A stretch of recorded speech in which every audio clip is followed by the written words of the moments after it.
what I want to start with, if I could share a screen. Okay, I just have two slides which I think just provide a context for us.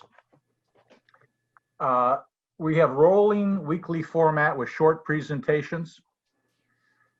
This has been Jason's contribution, 7 slides, short, maybe 3 ideas interacting at the most, 10 minutes platform.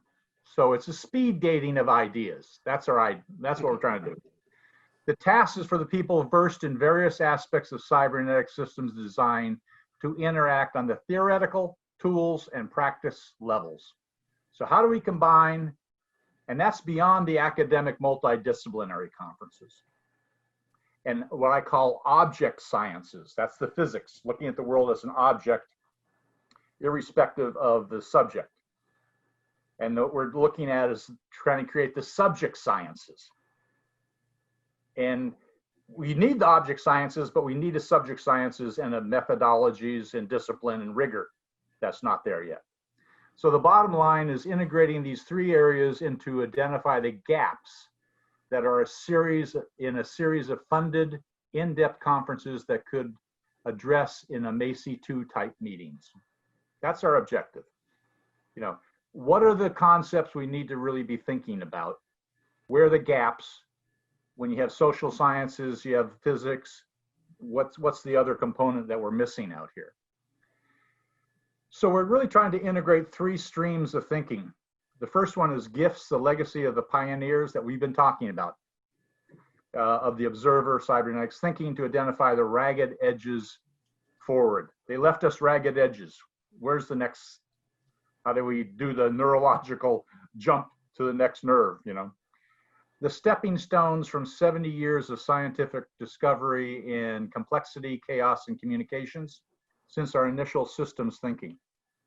So that's, there's some amazing things, and hopefully we'll get this guy, Jerry Chandler, who's a chemist, biochemist, working 15 years since he retired on the symbolic ideas behind chemistry.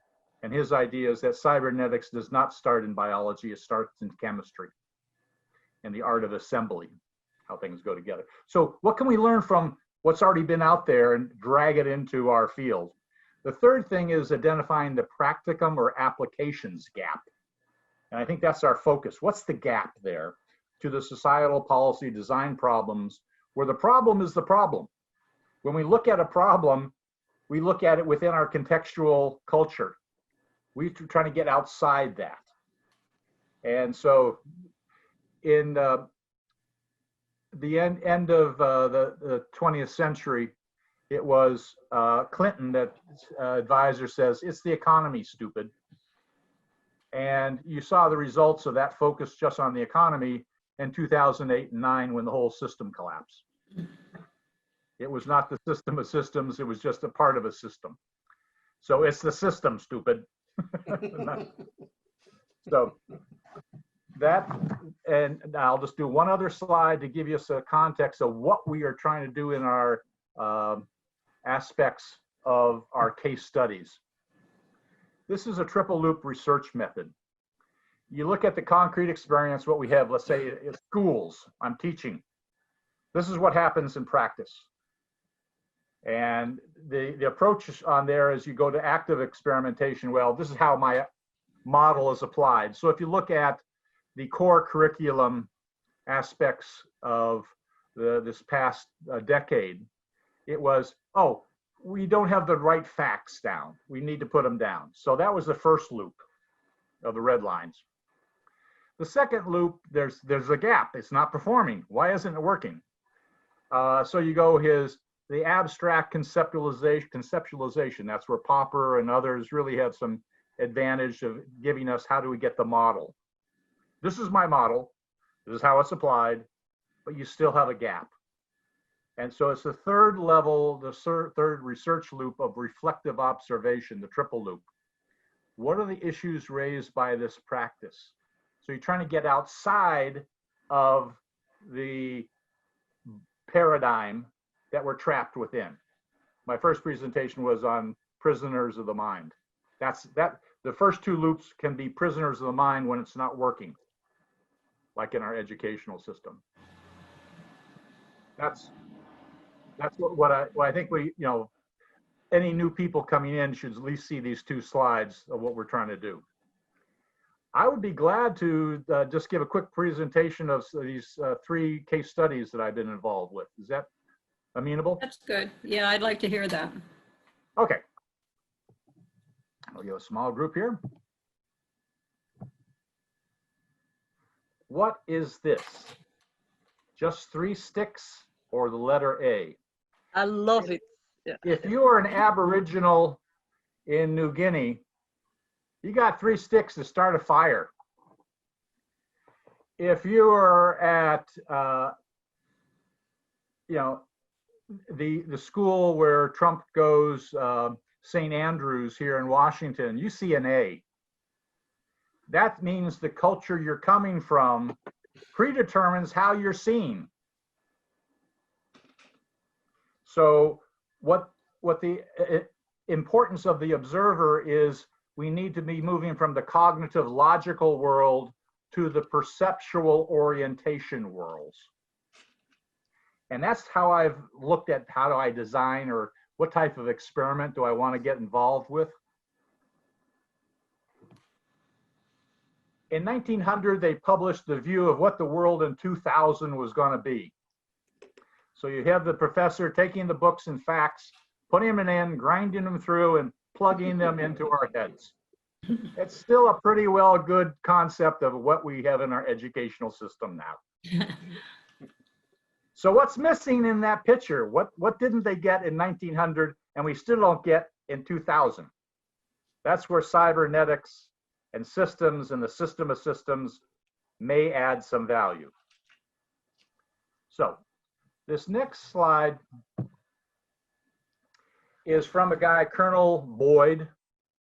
He went from the bottom of flying airplanes to being one of the top thinkers in the design of new aircraft.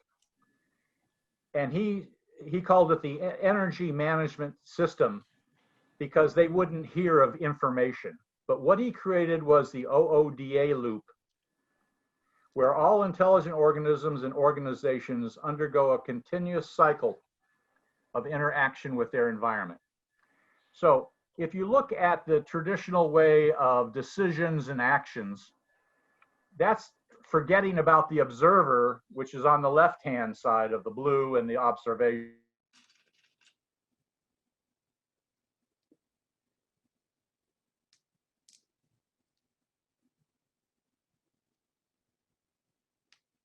You lost your voice.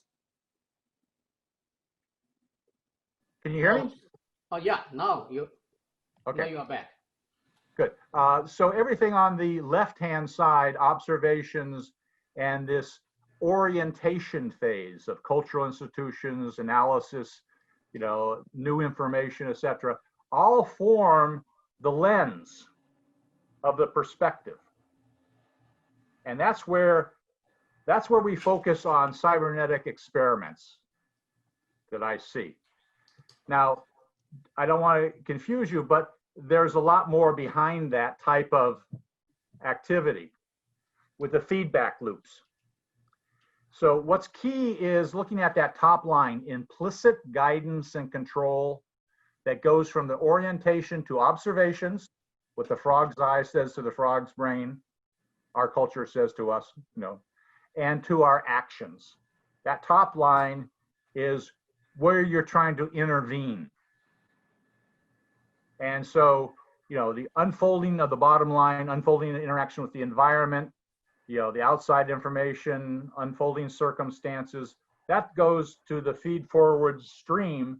That's the yardstick. But the yardstick that Jamie was talking about only deals with decisions, cognitive, brain, cultural specific on the right-hand side. So we're trying to understand, how do we change the orientation observation systems of a people, of a system, of a bureaucracy, of a company, etc. Any questions on that? Lowell, you call this an experiment, but have you actually applied this model to a very specific situation, or am I jumping ahead? Maybe you're going to, oh, you are. Okay, I'm sorry, I'm jumping ahead. Thank you. Okay, good. That's exactly, because what we're trying to do is go from theory to practice to design tools back and forth. You know, we're trying to go back and forth. So this has taken over 20 years, these 3 projects. The first one, and I'll just explain them. I'm not going to go in depth on them, but I'm trying to give you how we approach these type of interventions. And I'll tell you the outcomes of each one. The first one asks for 9 to 10 years. This was when, right outside DC in Prince George's County, a person is killed about every day. It's the main drug trafficking up and down the East Coast. Violence-laced communities, poverty, immigrants, and they have one of the larger school systems there. And this person who was put in charge of what's called High Point High School. She was Hispanic background and needed some help because they were designated as a STEM academy. And they were at the bottom of 17 high schools in the district, 17, you know. Gangs, the normal stuff. So what we did was bring people from the National Institutes of Health and Walter Reed over to Prince George's County. Now remember, we have closed communities today. The doctors talk to themselves, the researchers talk to themselves, the drug lords talk to themselves. We brought them together, we mashed them. And Sandy Jimenez said, hey, what can you guys do to make my students think like scientists? So over 9 years, we succeeded in taking middle school students and high school students, a select group, and turning them, and here's the creation of how a master scientist thinks, into the minds of middle school and high school students in this, you know, poverty, violence-laced communities. And I'll explain how we did that on a couple other slides. But that is going to the observation orientation. The first thing the scientist saw with these students was brain freeze. You start giving information to someone who's coming from overseas, from Ivory Coast, etc., who just came up across the border as a wetback, as a legal immigrant. Your brain freezes with all this information. Now, what's the difference between a person at Sidwell Friends School in Washington that goes and gets that same information, or the master scientist that gets that same information and is able to process it, where the student is not able to process it? So we looked at the middle school student and the high school and the early high school students as when the brain opens up, and in our school system, they close down. So how do you keep it open to get information, but then be able to suspend that information and put it into the right cubbies, into the right little categories, to then process it separately instead of having brain freeze? And so we went through a whole process of not content, context. How does a master scientist think? They think in terms of relationships and interactions. We had 16 hours of, and I'll go into this a little more depth later, 16 hours of training on 120 concepts. That you go from atoms to molecules, molecules up to, you know, cells, cells to organs, organs, you know, the idea of interactions, because that's how a scientist thinks. He's able to look at and suspend and look around at the interactions. So these kids didn't have the cubbies. Now, in the research that's been done from science and young children, By a time a child is 4 years old in a house of poverty, they have heard 40 million less words than a child from Sidwell Friends. Do those words matter? No. But does the context that evolves out of those words, if you're in a poverty-laced community and it's all cuss words and emotion, you're not learning those cubbies. You're not learning the categories to put things into. So then we go through 3 weeks of an intensive summer program. They're shooting off rockets, understanding safety, doing all these type things of how do you design experiments and interact with your environment with these relationship structures. Now, the valedictorian 5 years into this program was a woman from child from Guatemala, a wetback, illegal immigrant that was homeless most of her senior year. She was the valedictorian. She was one of our star students. We didn't do it for the whole school. We did it for select groups to test our concept. Now, what's interesting out of this, and which is telling for how we do case studies and how we look at social sciences, is the antibodies of the existing system. Remember our 3-level loops? The first loop and the second loop develop the antibodies that try to kill you. And so Sandy Jimenez was going great. She went from bottom ranked high school over 9 years to the top ranked high school in STEM education. And then a new person, now it's mainly blacks that are the majority of the population in St. George's. So a new black superintendent came in and said, Sandy Jimenez, who allowed you to do that? You weren't authorized to do that. She quit. Because she knew the antibodies came out. And that's one of the lessons of science knowledge management. And so the real problem is, how do you scale these type of innovations from our outpost of innovation that we created? Second one, Mahalakat al-Trafir. That's Arabic for touchstones of knowledge or knowing. This is in Jordan. This has been going 13 years. The way we approach this was with Dr. Graham Leonard, who is now 95 years old, still chugging. He was over in the Middle East, and so he developed and was dean of students at American University.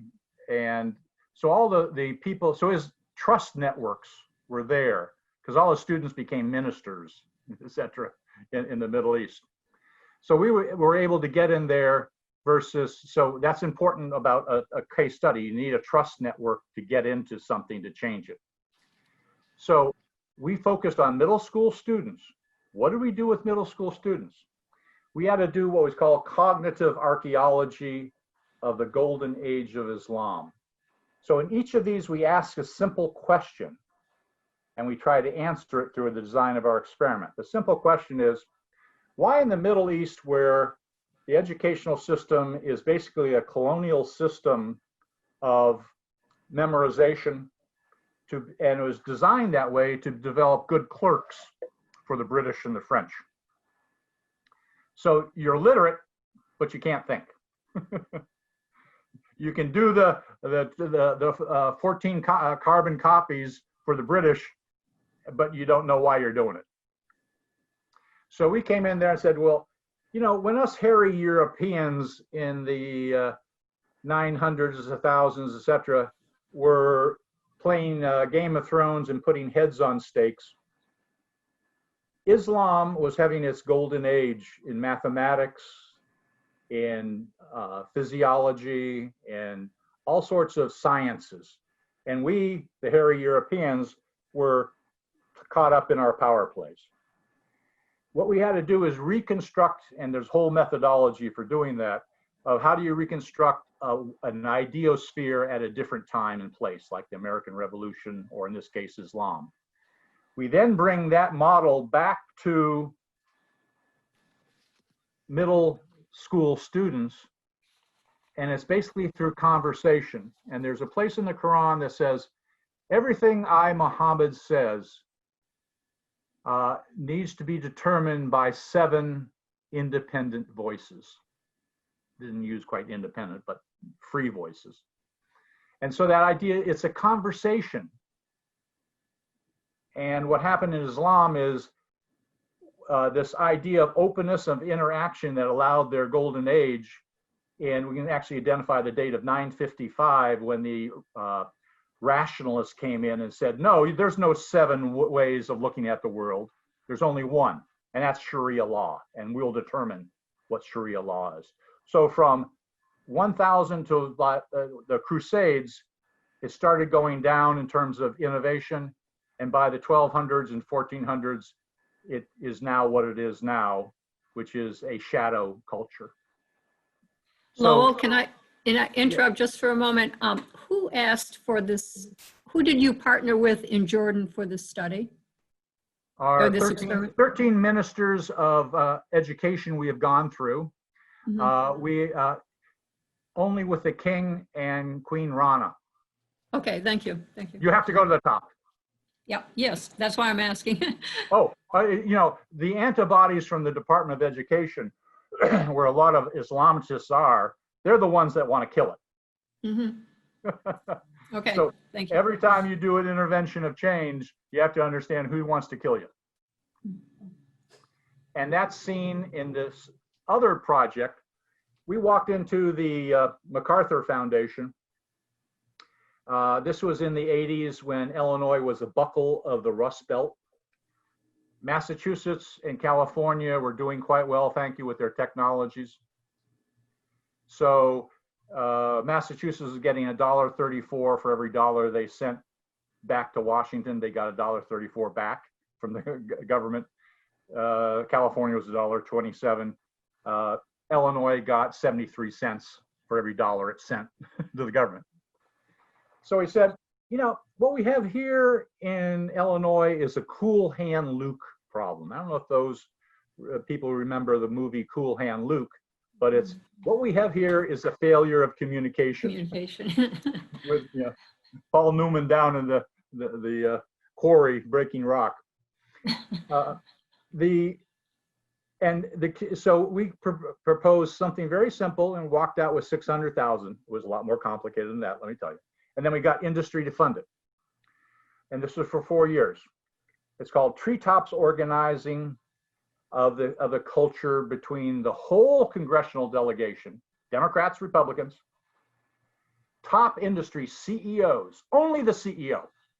So Dwayne Andreas, Archer Daniel Midlands, Orm Wade, Ameritech at that time, all the various, corporations out there, Caterpillar, etc. And then the 2 top universities, University of Illinois and Northwestern. So Stan Eikenberry and Arnie Weber there, Northwestern. And they would come together to Washington, and we had this Institute for Illinois. It was brilliant because it was not in Illinois, which is one of the most corrupt states. They have a prison just for ex-governors. And we had no marketing. All we did was to come up with ideas, and we had like people like Danny Raskinkowski, who was on the Appropriations Committee. So we put hundreds of millions of dollars back into the Illinois economy, decided by cultivating the conversation between Democrats, Republicans, top industry, and the universities. So how do you get a sense of the union beyond, well, I need more alcohol, corn processing plants of Archer Daniel Midland. You know, that's what my lobbyists do, right? What do you need about the whole thing? Well, I need new students that can think about chemical reactions. Okay, university, are you producing them or not? Motorola, are you doing the right engineers? Now, the failure of the university there was a good example. That's why they created Motorola University, because the engineers school said, have them come to us and become students. Well, they can't, they work. Tough, here's your catalog.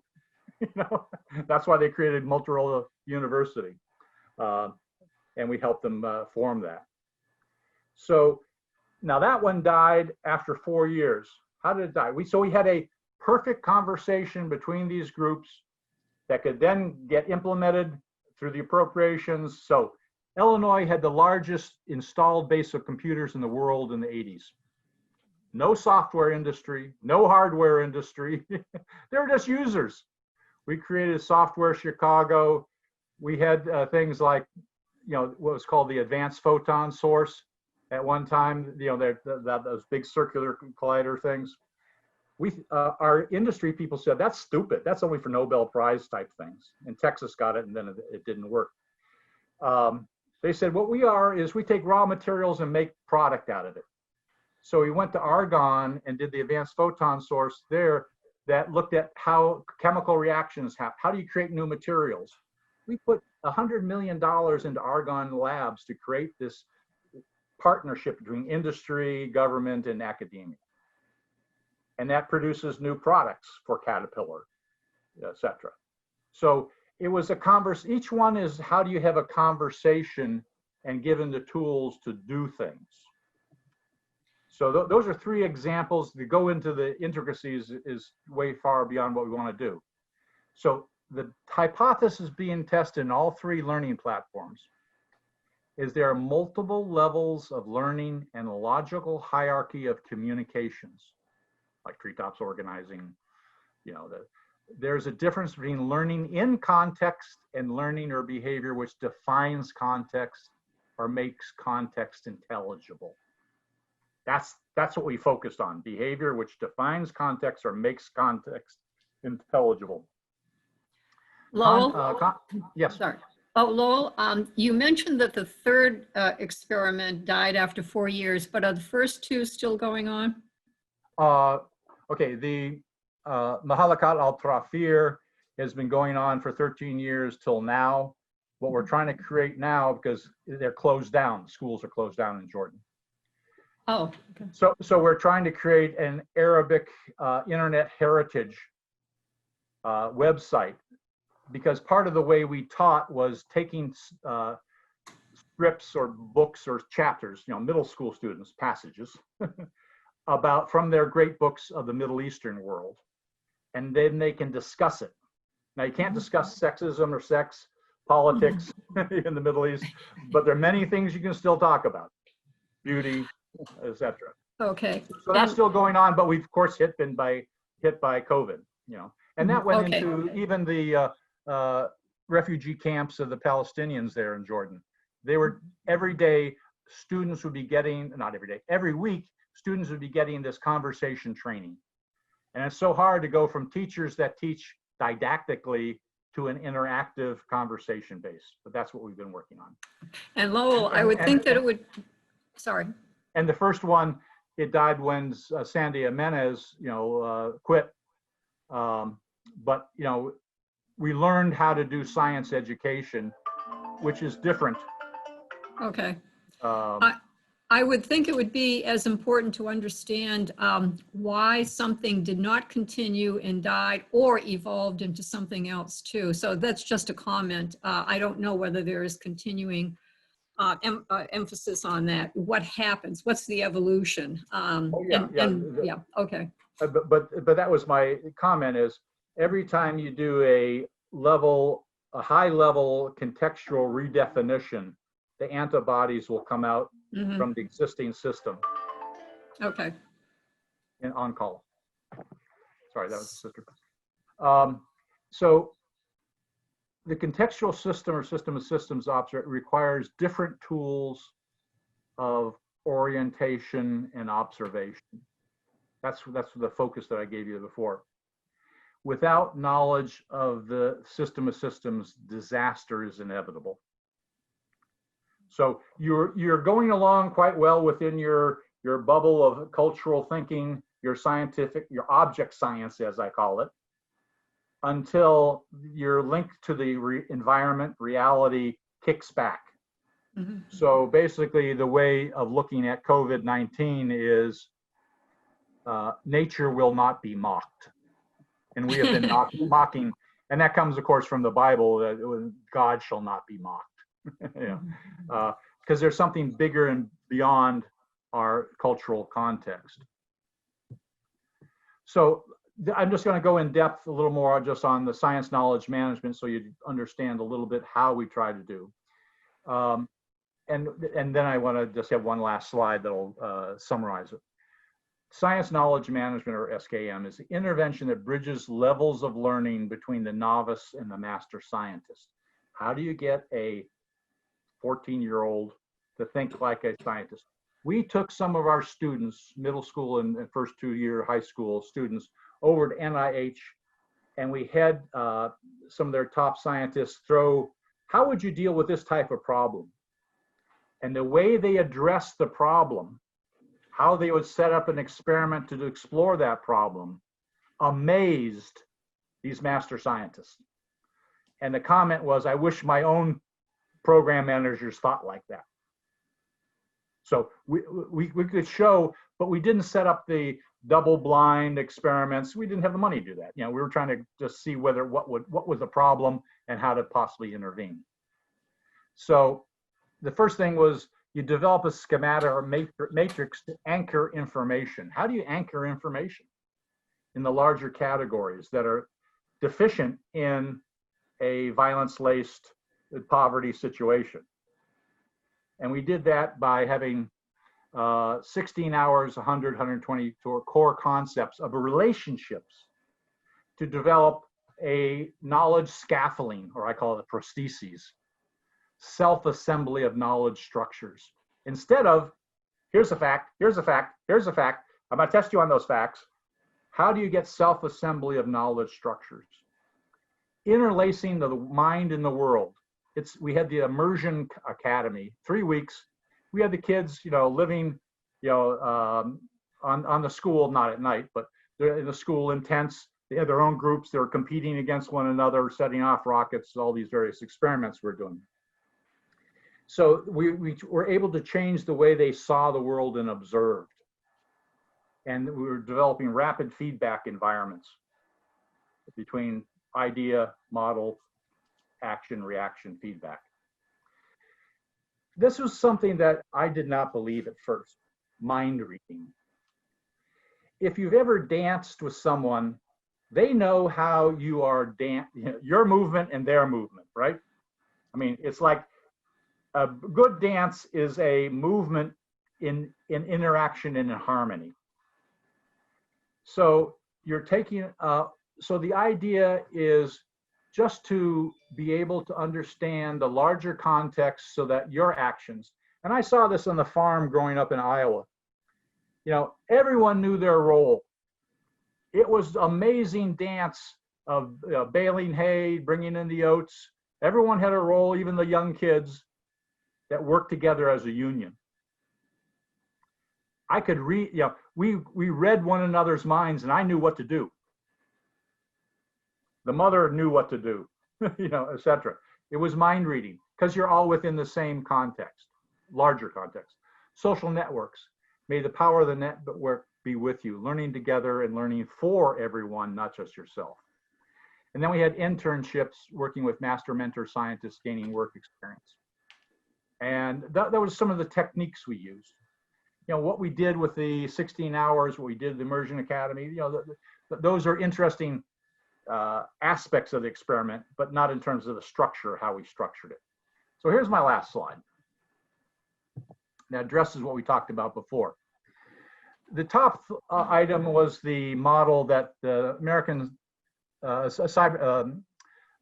Cybernetics Association had originally, the tail being eaten by the snake. That actually comes from alchemy originally.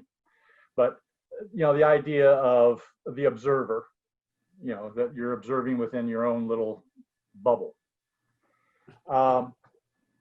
If you look at what they're doing now, it's the cybernetics of the observer to a cybernetics of ecology, which is the idea of interaction with the environment. So if you go into the what I call intelligence mapping, you link the mental world with the logic of the environment. And I don't want to go into what the reds and blacks mean, but it's your model interacting with in the zone of fitness survival with the logic of the environment. Or as you design your institutions in the American Revolution, or you design your family context. It's an interaction. And that's what each of these 3 experiments that I did before up here, each one was based on how do you interact differently with the environment. by changing your observation, perceptions, and your orientation structures. So science knowledge management, Touchstone's knowledge, Institute for Illinois is, how do you see the world differently? These are three, and there are many other experiments that I've done, but here are three of the major ones. Comments? For this SKM, for 9 years, Lowell, how many students have you been put them through? How many of them participate? About 90, 100 or so. Oh, so it's a lot. So do they select as a selective, or they just enroll the whole class, or how do you choose? You know, we make the offer out there. We ask teachers who could be possibly amenable, and some of the people they recommended, we said, this guy, he's going to be able to make it? I don't think so. And you know, they surprised us. When you change the environment for thinking, what was a disability becomes an ability, because it really goes between, civilization goes between dyslexia and autism. A dyslexic, you want a dyslexic in a hunter tribe. They're going to see that animal in the forage faster than anyone else and save your life. Because in a dyslexic mind, you can see the word, the four letters CATS. A high performing dyslexic will see 64 variations of those four letters by looking at from different perspectives. Autism is the logic, the medieval logician. It is the software programmer, you know, doing lineal cascades of activities. And so what we're trying to do is, where it's too much autism and we drug the dyslexics, we need that interaction. And a way of looking at that is, autism is great science. It is, you know, providing, my model works with the world model. Okay, but that's forgetting about the observer. Dyslexia looks at the observer and looks at the environment, but may not look at the model as much. Does that Lowell, answer? did you follow these students after they left the high school? Yes, I mean, really high performing, getting all sorts of scholarships, etc. I think this has part of been it on was TV. that we were able to get them internships and publish in high school. They could publish with their, you know, maybe 14th author, but they were part of an experiment. That's very impressive. And then, but we couldn't scale. I mean, we provided this, it was all volunteer. You know, we had some money, just we all pooled, but you know, to get a foundation to even think about that, I said, well, no, it's about core curriculum. That was the time we were doing this, is core curriculum. Right. There's your deal with core curriculum. No, it actually is counter to core curriculum. Okay. Do you have a detailed documentation for this 9-year project? Oh yeah, yeah, and we did proposals and stuff like that to Steve Jobs' wife when they did XQ, the High School of the Future. But you know, they chose sexy things like, in Louisiana, an ecology barge out in a bayou that was going to explore, you know, pollution. Not change the thinking. Do you think it is possible to repeat this thing in current situation? I mean, to promote this to another school district and to continue it? Well, I helped start a Quaker school 20 years ago. We have 53 acres, 100 students, K through 12. And we're to the point where we want to probably apply this science knowledge management, particularly with the online activities. Lowell, I think that, you know, yeah, particularly with the online activities, but it's very interesting. You did this with minority and immigrants. Quite frankly, I think there's a broader audience who are not minority and who are not immigrants. who could actually benefit from this. There are some students in some parts of the country who may be a little bit ahead of your curve, but nonetheless, I think that this indicates a problem across the board, all types of students, all ages of students too. So I commend you for at least starting this. I'm not sure you'd find the same exact results in every community that you work with, et cetera, but it's something that's worth replicating in a number of other places to see what the results would be. Well, what's interesting is and this goes back to Ivan Illich and deschooling society, the existing educational complex, government industrial complex, really mitigates against this type of intervention. Because what they do is create students who are gone into a college conveyor belt that know how to game the system. And the problem at NIH and places like that is they're getting people who are smart. Oh my God, they're smart. They understand how to game the system, but they're creating all sorts of erroneous, falsified test results to get ahead. Yes, yeah. I mean, that's endemic in NIH right now. Yeah. And so what they're, like this guy, Henry Coburn Stevenson Perez, Steve, as we called him, he was a PhD doctor at Walter Reed in oncology areas, end of life stuff. And, he'd have all these rounds of new students. And these students would be looking at their handheld thing to look at when they're doing the rounds and saying, what's wrong with this person? And they're looking at, well, this does this, and he says, meanwhile, the growth behind grandma's head is going to kill her. And they're looking at their screen because they can't see. No, good point. Good point. I'm really disappointed that the last example, the Institute, given the makeup of the group that was put together, dissipated, well, actually stopped after 4 years. To me, that let me tell you how it died. Oh, okay. We had Al the Pal, Alan Dixon. He was a Democrat, but he could work both sides of the aisle. So he would, cajole the Democrats and the Republicans so they would work together. People like Dick Durbin was a freshman member of the House at that time. And I could see that he had potential. But so they could work there. When Carol Moseley Braun, a black lady, defeated Alan Dixon, she took over. So Paul Simon, who was the senior senator at that time, took over. He was running for president. Everything became politicized. 6 months later, we closed it down. Antibodies. And so it's so fragile, that conversation of the union of the larger system versus going to your normal polarized world. Sure. So how each one died is really telling about the systems that exactly we're trying to change.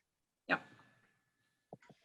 So Lowell, regarding the first example, I was curious, Paulo Freire, his educational philosophy, is that something that you interacted with, or that informed you, or that you ignored? He was very important. I never met him. I worked with Miles Horton, who was head of, it was called the Highlander Research and Education Center out of Knoxville. He worked a lot with Freire. What Miles Horton did was, he was the thinker behind and the strategist behind the civil rights movement. So Abernathy, King, Rosa Parks went to Highlander Research and Education Center for 3 summers before she didn't go to the back of the bus. But it's not a story told because it's white people. The song "We Shall Overcome" came from Miles Horton's wife, which is an old Welsh miner song redone for the modern world. So, they had big impacts of how do you change the system. And that's another prime example. My college roommate, became the head of Highlander after Miles, John Gaventa. So I know quite a bit about how they changed America by looking at, so you look at how Cesar Chavez in the lettuce boycott and then the grape boycott went against the growers. So you may get a few more porta potties out in the fields for the Mexican workers, but that's it. That's the change that happened. Yeah. What happened in America is we now have black and white marriages much more prevalent. We have, CEOs that are black. There was a major advancement with Andrew Young and others who I've worked with that allowed that change and transformation. But they were looking at going to the Constitution and what it meant to be an American, to the larger context, to change the context, not against the white guys, not against the KKK. So there are many examples that I've been involved with of how you change a system and it's going to kick back, and it's kicking back again because we didn't change the whole system. But now at least people are saying change the system. But they don't know how to change another presentation from Jamie? Yes, please. Do I get?